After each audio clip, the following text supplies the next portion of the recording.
Hello everyone, this is PC Death Gamer. Welcome back to another episode of Higurashi.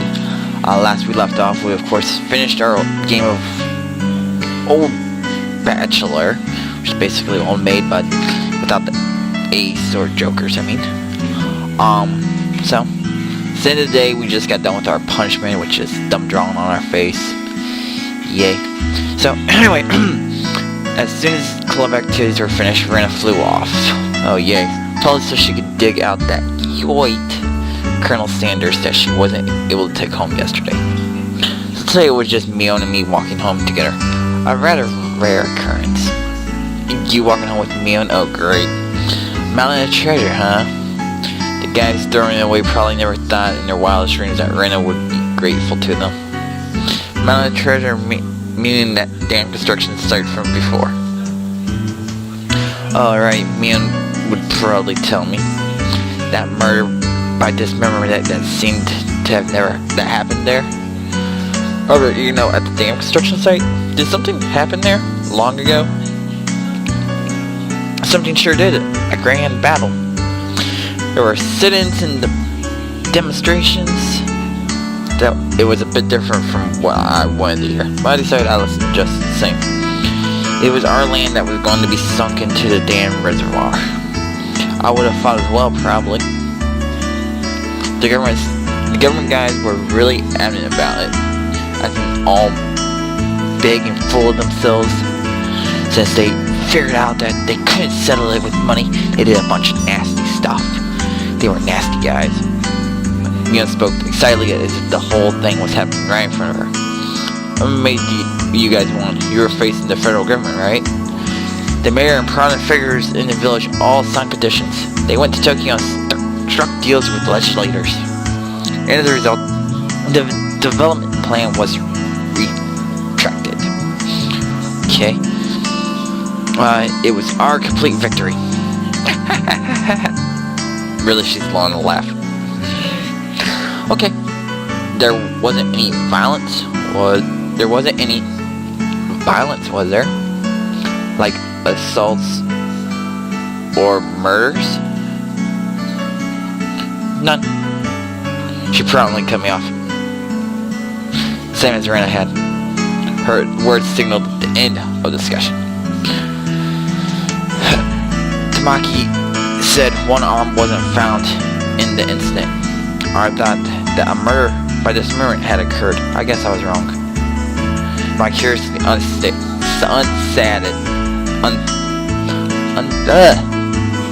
saddened, yeah. I slightly dejectedly inside, so detested. Later, see you tomorrow. Keiichi, you can't wash that off until you get home, got it? I got it, I won't. Neon held back her laughter while steering glances at my face. I wonder what kind of nasty doodles they drew. I don't think we see you. Damn you, Mion, you should have ruled this day. If our rules are ever reversed, I want to slop it on all over your face so you won't be able to take it off, even with a scorching pad. Oh my gosh. Upon arrival home, I ran straight into my room, embarrassing myself yet again. Do we get to see it now? Do it. The mood I'd come home to was already on edge. It's not an uncommon thing in our family. Whenever Dad can't come up with a good idea, it always ends up like this. He stomps around the house with his arms crossed. Mom whispered to my ear, "Welcome home, Keiichi. Dad, he's in a bit of a rut right now, so don't bother him, okay? He can't come up with a new idea. It's because the deadlines are so close together this time. Your dad needs time to recharge or he doesn't work as well. Dad's paintings feed our entire family. If he runs out of ideas, it's end for the Mabaras. We've never gone hungry for Could it be that my dad is a master painter? Wouldn't it be easier to get an idea taking a walk outside rather than wandering around the house? A theme of the piece this time is in the house. Okay, so it seems your dad wants to use this house as a morphin. So as a backdrop. That's quite a bothersome backdrop. Keiichi, pick up your room. It looks terrible. Sorry, I'll clean it later. Oh, come on, please don't use my room as a backdrop. Keiichi, there's some time to eat before dinner, so please go take a walk out back or something. His bad mood was only temporary. As soon as he gets an idea, his mood improves and he starts talking. Till then, it wouldn't be a bad idea to just take a walk, so I don't aggravate him further. Well, I guess I will then.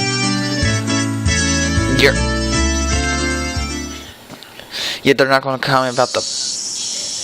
I said I was going to take a walk, but I didn't have any particular destination in mind. I just needed to kill some time. I got on my bike and pondered where to go. I could just go read at the bookstore, but it would take an hour by bike to get to town. It would be dark by the time I got back, so I didn't want to go unless I had to. Okay. The roads at night here in town creep me out. Again, I'm not bothering with the town's name. Yeah. So I'm not good with Japanese or whatever they're trying to make this. Whatever. If Mion and Sakato ever found out about that, I smiled weirdly. Oh yeah, Rena was probably still in the mountain. And the mountain treasure, the damn construction site. The excavation of Colonel Sanders was probably taking her a while. It wouldn't be so bad to have her owe me one. She might return the fair next time we have club activities. With a little bit of self-interest in mind, I set off toward the damn construction site.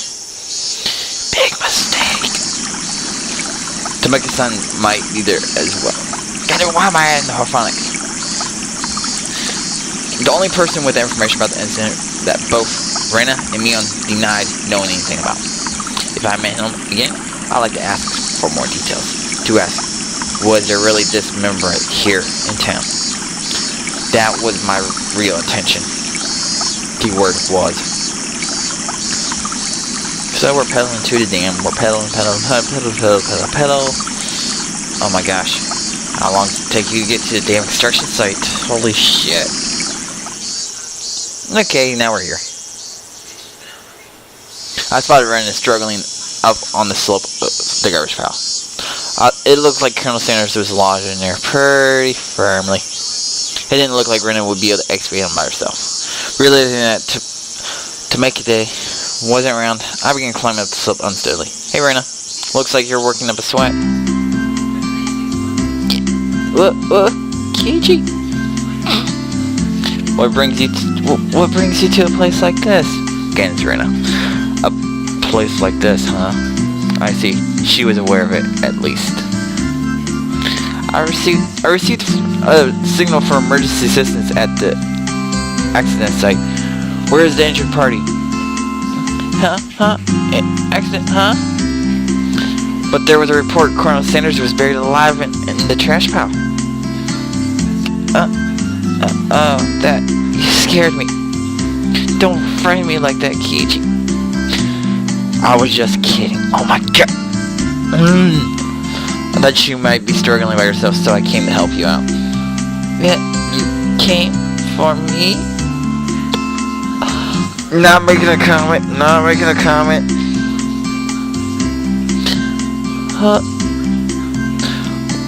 Well, I filled my quota for today.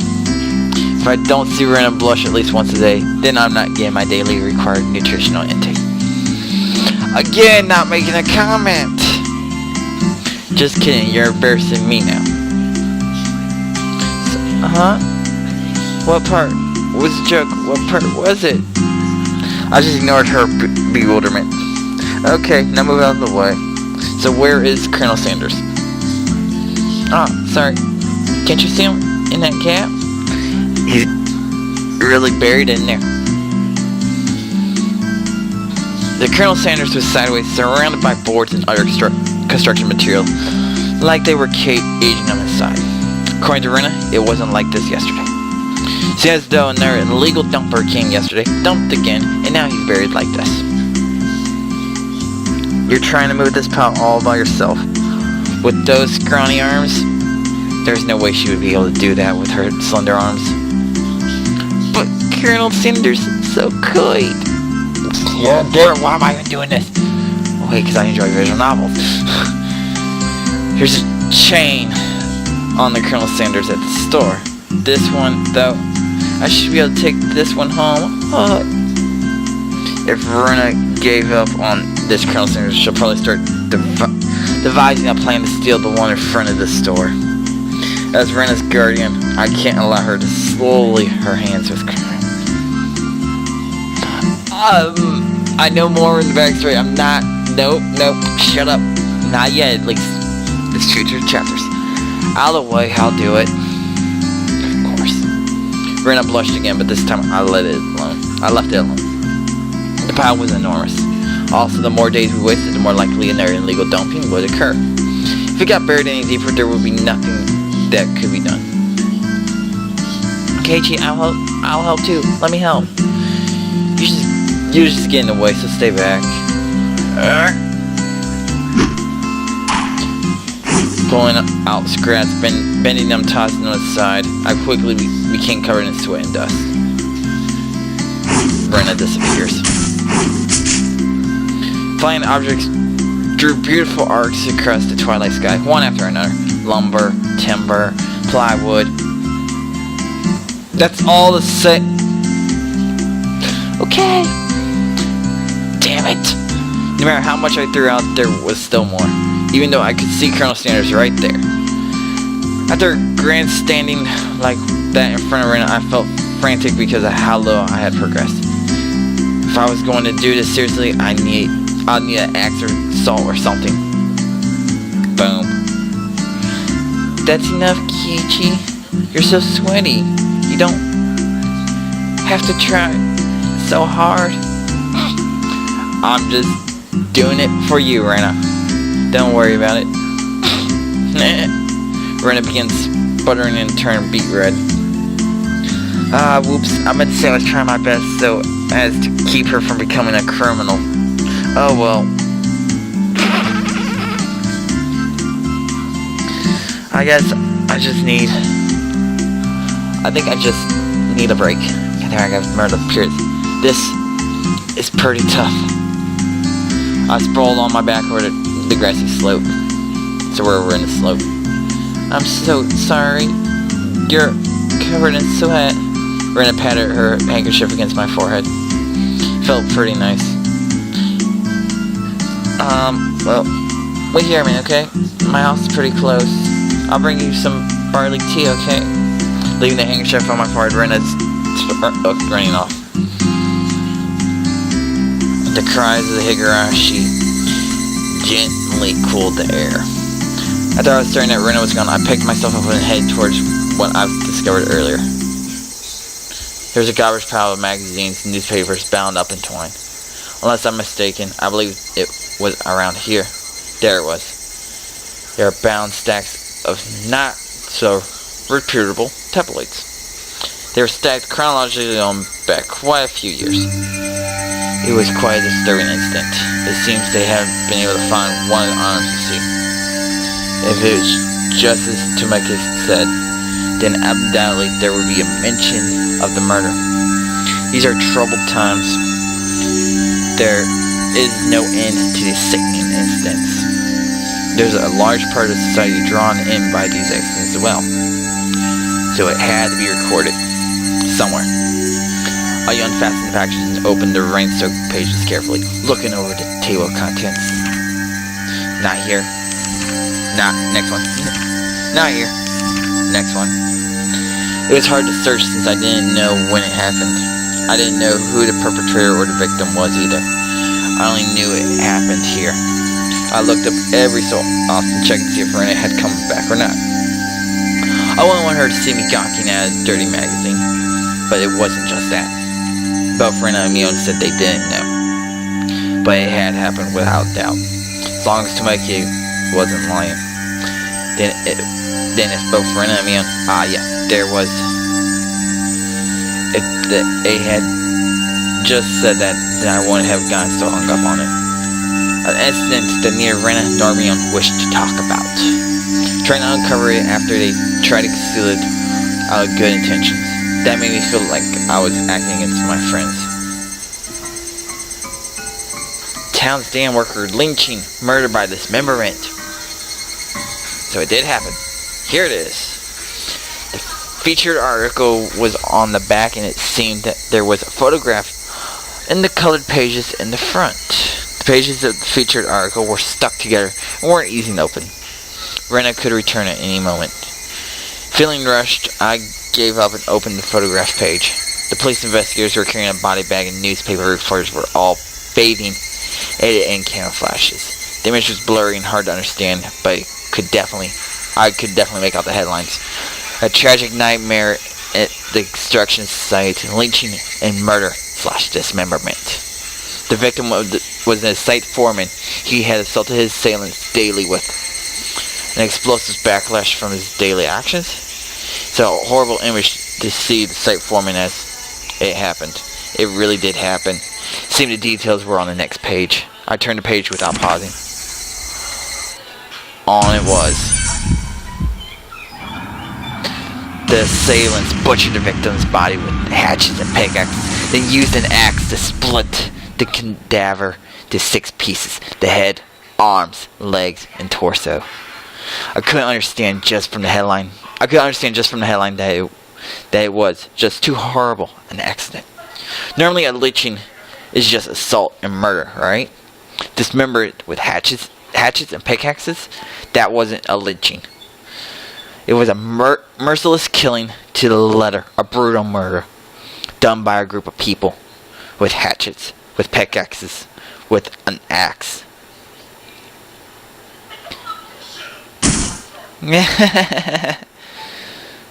What? Sorry. Did I start? Rena dropped the axe she was holding onto the grass after being startled by my voice. She was holding the axe. Kate, you see earlier, yeah, you said it would help if you had an axe, didn't you? So then I brought an axe for you from the shed. Rena fluttered her arms in a panic, continuing to explain and apologize. It seemed I'd been glaring at her pretty intensely. I'm sorry, I guess my reaction was a bit overboard. You just read about someone being murdered by an axe? No, I'm sorry as well. I'm sorry. Night was drawing close. I was pretty worn out and wouldn't hurt to do the rest tomorrow. Doesn't look like I can break that last beam without an axe. You brought it after all. I have to borrow it tomorrow, alright? Okay. Why do you look so glum? Tomorrow we'll be digging out Colonel Sanders, alright? You're right. I really want to take Colonel Sanders home soon. We both knew that it was useless to apologize any more than that. I quenched my thirst with the barley tea Rena brought and wiped off the sweat that had now gone cold. We took the path to head home. I felt quite guilty about the tabloid wrapped in my jacket.